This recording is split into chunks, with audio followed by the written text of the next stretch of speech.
Baik, pertama-tama perkenalkan dulu, nama saya Rehat Kesha Dityas dengan NIM 211114065 dari Prodi Bimbingan Konseling Universitas Sanata Dharma angkatan 21.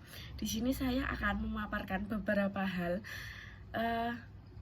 mengenai konseling kelompok. Video ini dibuat untuk memenuhi tugas ujian tengah semester saya. Baik, langsung saya mulai saja. Pertama-tama saya akan memaparkan mengenai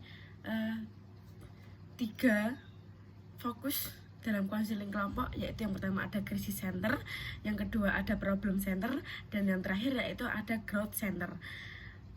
Penjelasan pertama mengenai krisis center, menurut saya yang saya telah pelajari di konseling kelompok, bahwasanya krisis center itu terfokus kepada masalah krisis yang harus atau segera diselesaikan di dalam konseling kelompok.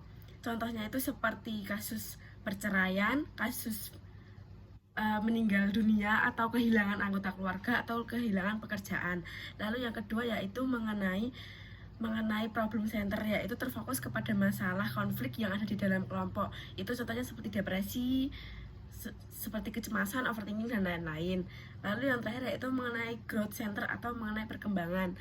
Nah, ini juga terfokus kepada perkembangan atau pertumbuhan seseorang, khususnya dalam mental health, yaitu seperti kasus kurangnya kepercayaan diri, kasusnya mengenai keterampilan interpersonal, dan lain-lain.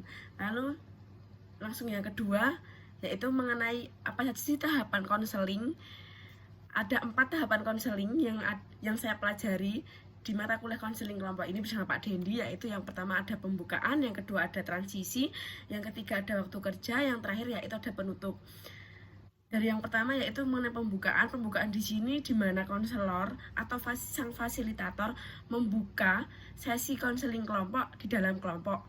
Lalu yang kedua ya seperti contohnya pembukaan itu seperti menanyakan kabar, lalu menanyakan keadaan, dan lain-lain. Lalu yang kedua mengenai transisi. Transisi ini yaitu atau bisa disebut dengan tahap peralihan, di mana tahap peralihan ini tahap pembuka.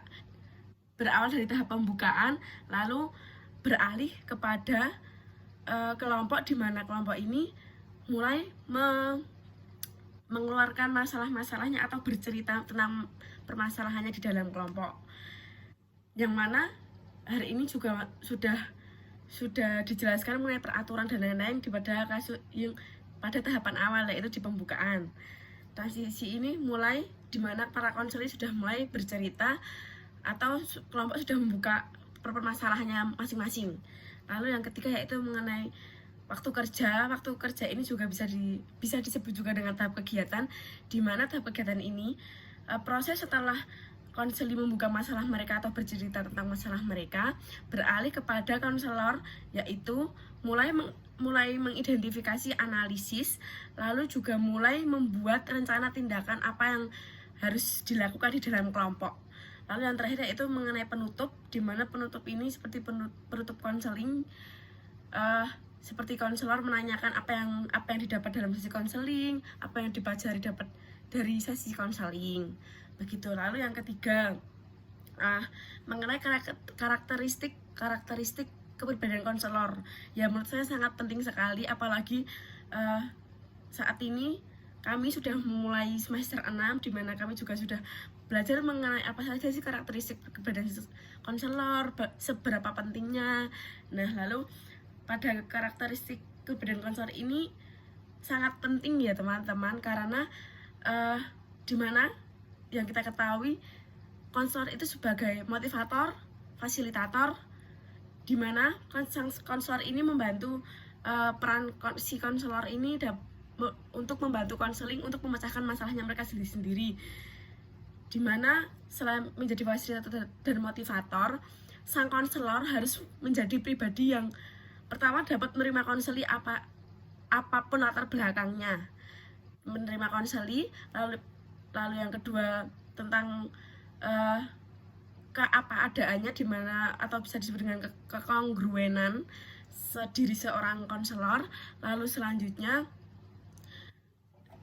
mengenai karakteristik kepribadian yang sangat basic bagi konselor, yaitu mendengarkan secara aktif, Dimana sebagai fasilitator atau motivator, konselor juga harus bisa sebagai pendengar yang baik dan aktif, karena dari situ konselor bisa membantu konseli dalam memecahkan masalahnya, yang mana konselor ini juga bisa dari mendengarkan itu, konselor bisa melakukan identifikasi masalah, bisa menganalisis suatu permasalahan tersebut hingga bisa menyimpulkan permasalahan dan membantu permasalahan dari konseli. Lalu yang terakhir yaitu pertanyaan mengenai 4 pendekatan di konseling kelompok yang kita pelajari, yaitu pertama ada terapi realitas, ada behavioris, lalu ada REBT, lalu yang terakhir ada DI atau IA. Pertama-tama mengenai terapi realitas. Terapi realitas ini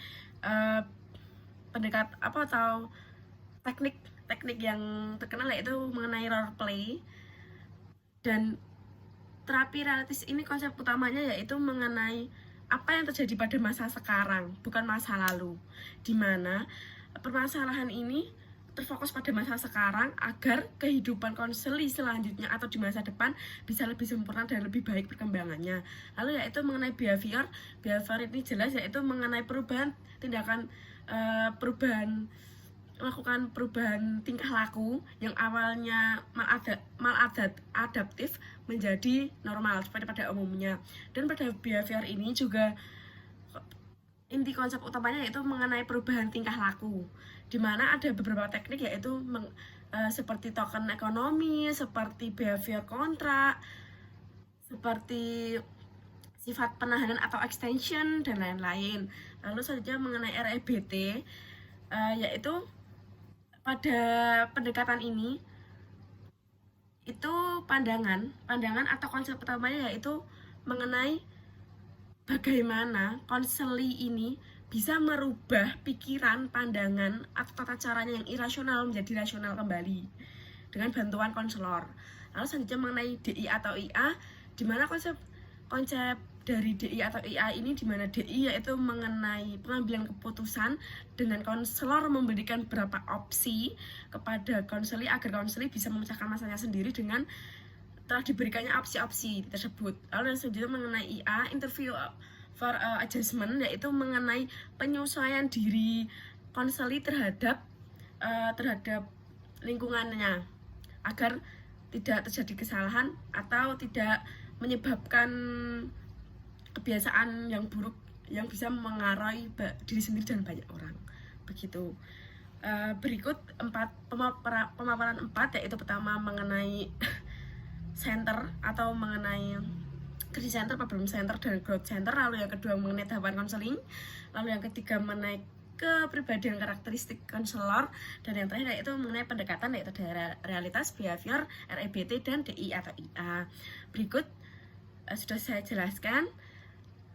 Saya Rahat Kesha Adityas mengucapkan terima kasih.